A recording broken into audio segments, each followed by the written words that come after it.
We have Ryan Trainer with ISPA. ISPA has been the co-organizer of the ISPA Betting Center at interzum since 2009. Many of their international members have a big presence at interzum in the textile and machinery segment. Ryan, I'll turn it over to you. Please go ahead and share with us information about your association, what you do, and of course, your involvement with interzum. Okay, thank you very much, Kasia. It's a pleasure to be here with you this morning. Just briefly, a little bit about ISPA. As I think Kasia mentioned, we were formed 105 years ago, 1915. We had 39 companies in the US that were mattress producers pulled together and talk about how can we solve issues of common concern. And so they formed our association 105 years ago, and we've grown a lot since then, but our core purpose is still the same. We're here to serve the industry, to look at problems that are of common concern and try to solve them, whether they be in the lobbying sector, with data, with understanding particular consumer behavior or other subjects. We now have more than 700 individual plants that are members of our organization, and we're heavily US, but we also have many members throughout the world. We're on every continent except Antarctica, and I'm sure if a mattress plant opens in Antarctica, we'll be there as well. We provide a wide range of services to our membership, including industry surveys and statistics, government advocacy. We provide educational offerings to our members when it comes to regulatory changes. We also host a number of important events throughout the year. Our primary one is the ISPA Expo trade show every other year. We also do research through our Sleep Product Safety Council, and then consumer research through our Better Sleep Council. And then we publicize industry trends, developments, and ISPA activities through our two publications, Bedtimes, which is focused on the manufacturing segment, and then Sleep Savvy, which is more focused on the retailer segment, since the retailers are the gateway to getting our products into consumers' homes. In addition, more recently, ISPA has formed the Mattress Recycling Council. This group was formed to implement and administer state recycling laws that have begun to be enacted in the United States since about 2013. We're now active in 3 states, Connecticut, Rhode Island, and California. We're up and running. We expect the program to expand.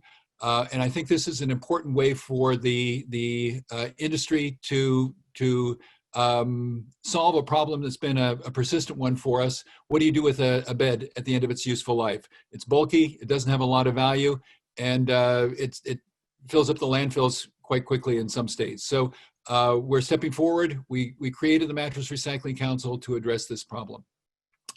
ISPA serves as the voice of the mattress industry, and our mission is to lead and advance the interests of the sleep products industry and to help the world sleep better.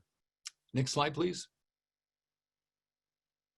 Well, there was a slide I thought that we were going to have on our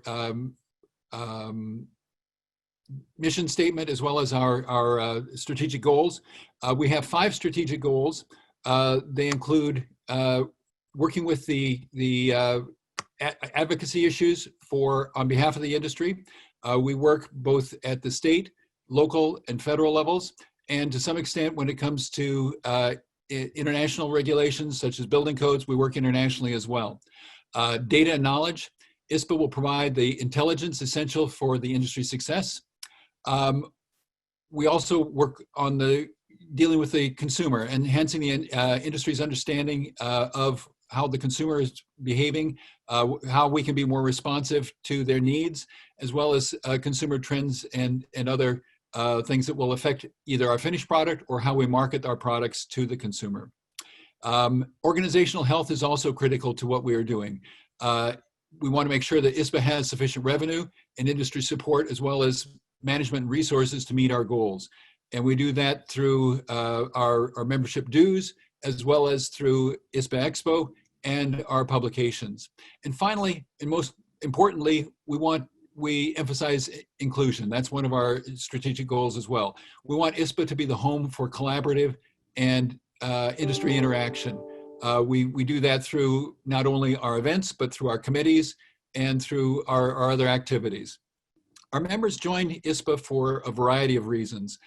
Some want our statistics. We are the leading source for information about the mattress industry, primarily in the United States, but we also supplement that with international data that we collect from colleagues. We also produce forecasts on a regular basis, and I'll tell you, the last few months have been very challenging for forecasts. We also have members who are looking to us for regulatory guidance. We are not heavily regulated in the United States, but from time to time there are issues that come up dealing with materials, dealing with flammability. We work with the industry to make sure that our voice is heard. We want to be at the table when our products are being regulated. And we've developed excellent working relationships at state and local levels to make sure that our voice is heard, and wherever possible, government regulation takes a practical approach to looking at our products. We also provide wonderful networking opportunities for our members. Ours is a very social industry, and as much as we all understand the need to be working virtually, and know that that may become a constraint for us going forward as interzum is recognizing by making part of the show virtual.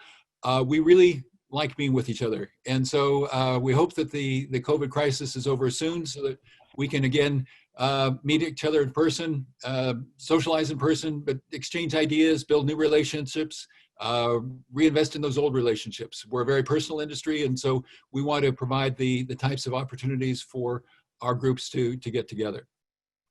I personally have been to probably 5 or 6 interzums. I look forward to it every time. It's a must-attend event for me. As Mike was explaining, innovation is a key theme at interzum. I really enjoy looking at the different exhibits that some of the innovators put forward and understanding their products. It gives me new ideas. I think it gives our members who are attending or who are showing some new ideas as well. It's a great opportunity for me to interact with our existing members, especially our European and Asian members who tend to come to this show a lot, as well as South American, but also it's a chance to develop new relationships. We always come back with new members that we've met at interzum that we wouldn't have met otherwise. And it's a wonderful place to share ideas.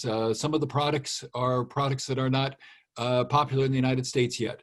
And so it's interesting to get a leading edge there. And it's also really good to talk to colleagues from foreign countries. We're all dealing with more or less the same consumer needs, more or less the same manufacturing constraints, and more or less the same regulatory structure.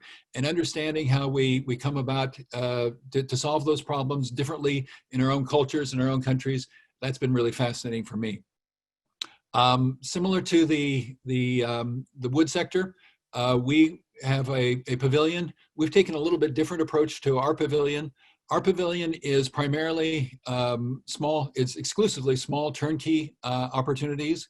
It's primarily directed at companies that either have never shown at interzum before and want to stick their toe in the water, but not make a huge investment in terms of floor space or time. We try to make it as easy as possible for them.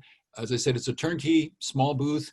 We are working with interzum to take care of all of the logistical constraints and make it easy for the company to come there. Try the show. Many of our exhibitors come back year after year, but some of them really find a niche at interzum, and many of them have spun off, come out of our kind of incubator style approach here, and become regular exhibitors at interzum, and we welcome that. That's a success story for us. We work with Kasia and her team to promote the show through our magazines. We encourage our members to attend. We have a very close working relationship with interzum and really support everything that they're doing.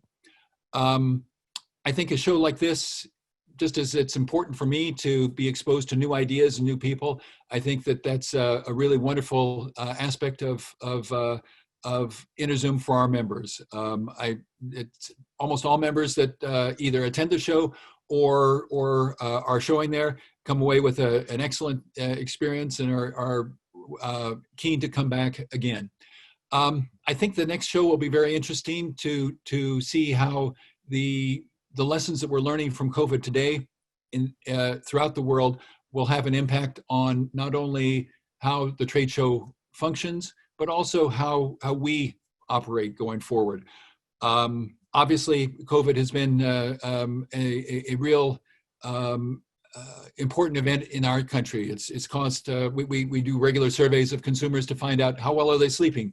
And it's creating a lot of anxiety, not only for consumers' health, but also for their future. What's the economy going to be like? How's my company going to do?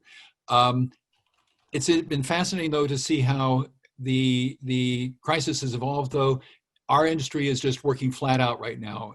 Consumers concerned about health, consumers spending more time at home has all helped contribute to incredibly strong demand for our products today. Whether that demand will remain consistent or not in the future, it remains to be seen. But I think that this is a really good opportunity for our industry to be looking at what are some of the product attributes that are really selling well with consumers, what is resonating well with this change in their environment. And how can we learn from that? Are there other new innovations? And I'm sure that at the next interzum show, we'll see companies that are coming forward with some new innovative ideas to help our manufacturers respond to our consumers' needs more importantly, more effectively. That's all I have to say. Thank you very much for the time here. I appreciate being involved in the program. Thank you, Ryan. Thank you so much to ISPA, and it's a true pleasure to be working with you year after year, and we look forward to seeing you back in 2021. Thank you. Same here.